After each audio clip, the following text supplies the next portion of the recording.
One of the biggest nights in Bellator history is a wrap. Bellator 222 finished a few hours ago here at Madison Square Garden, and it was a huge night for the promotion. I'm Mike Bond. This is Nolan King, the newest member of the MMA Junkie team.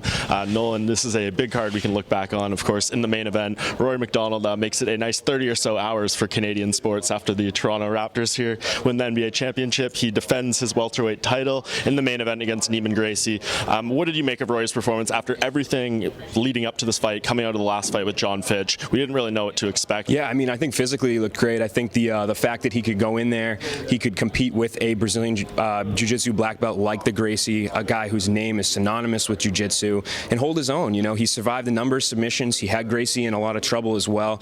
And, you know, I think overall, I think this was a step up from the Fitch performance. I think mentally he wasn't there, whereas I think at the press conference here tonight, we heard that he was in a good place. He was at peace with what was going on. He's kind of accepted where he is in his career, and I think that really showed in the cage tonight. Yeah, definitely, and I agree with you. You said all the right things, I think, leading up to this one, and especially coming out of it. But now it gets very interesting. You know, Bellator wants this tournament final, this rematch with Douglas Lima to go down in September. Rory pretty much put the kibosh on that. He said it's not happening. He said he might not be ready to fight till November, December. I think that's probably the right move for him. You know, he's taken damage. He has another child on the way. Do you think that that's the right call on his behalf? Yeah, totally. I think, you know, he's got the family stuff going on, and then he also said that he was dealing with an injury from the last fight that was still carrying over to this one. I mean, to have back-to-back fights with a guy that's got a lot going on in his life, in his personal life, and then also dealing with his physical issues, I think it would be the smart move to push it off. Why rush it? You know, we're in no rush. Exactly. Early and just, you know, quick prediction: who wins that rematch between Rory and Douglas? I'm going to actually go with Douglas this time. I think he's looked phenomenal in the tournament. I think he's really stuck out to me as the fighter to watch in this one, and I think, you know, Rory, he's not declined too much, but I think that Douglas has just elevated a little bit where Rory maybe has taken a half a step backwards. Yeah, fair enough. And of course, I think the biggest story probably coming out of this event is the retirement of Chael Sonnen. Lyoto Machida gets a awesome second round TKO. Those knees that he was landing, absolutely devastating. For him, I think he's the favorite.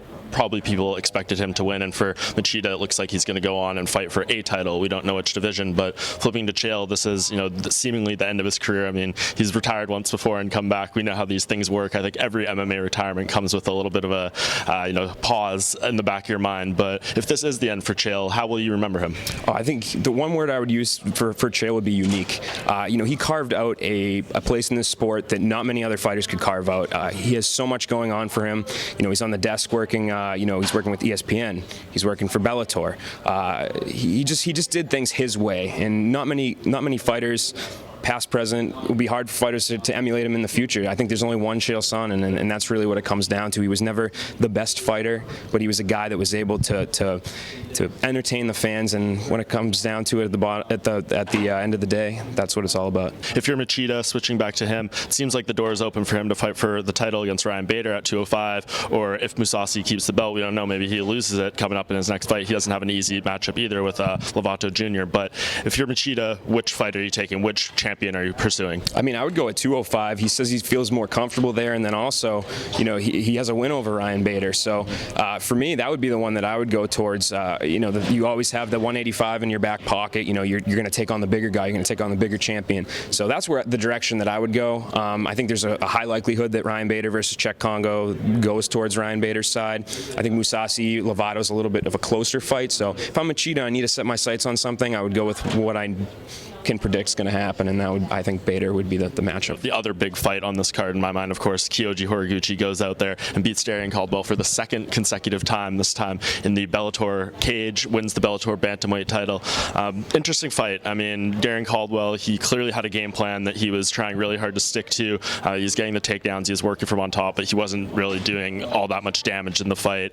Did you think it was scored the right way? Do you think Kyoji Horiguchi won that fight? Yeah, I had Horiguchi winning 3-2. Like you said, it was one of those fights. It's a little confusing or maybe misleading because you see a guy on top so much, and you know, when there's not a lot of action going on, there's a tendency to kind of not necessarily get bored, but just lose your focus on what's going on. But I mean, if you go back, we talked about this when we were sitting on press row, but the second round, you know, even Horiguchi was landing a lot of shots from the top while Caldwell was working. So those situations can make it a little bit harder to score, but I had it 3-2 for Horiguchi. I think the judges got it correct. Is Kyoji Horiguchi the best bantamweight in the world right now?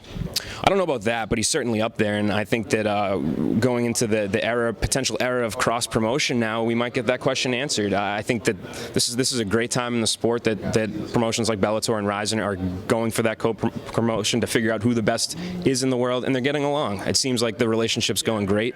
That was a big focal point of the first 30 minutes of the press conference tonight, and yeah, I think that we're in for some fun fights in the future because of this. Yeah, I don't think the UFC gets involved in that, but we'll see what happens.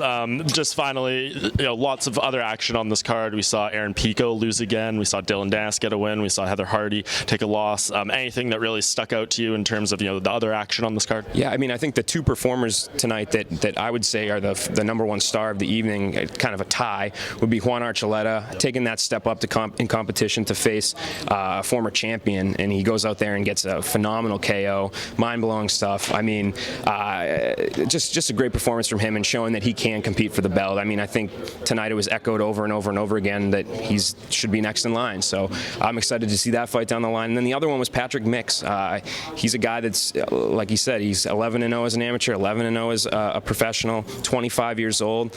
Great signing by Bellator. I have no idea why other promotions had passed up on Patrick, because he's a phenomenal fighter, and I think Bellator made an awesome signing with him. Yeah, for me, the big storyline is Pico. Just so interesting to see how this whole thing has developed since his debut a few years ago in the same building that went haywire, and then tonight he loses again. Scott Coker kind of told us that don't rush to judgment or anything, but also hinted that there could be a big setback coming. So it remains to be seen how they deal with Aaron Pico going forward. Nonetheless, I feel like we could sit here talking all night about this card. There's so much that happened, but we will wrap this up now. Thank you so much for watching and following our coverage all week. This is Nolan King. He is the newest member of the MMA Junkie team. You can follow him at MMA_Kings and bringing you lots of great stuff in the future.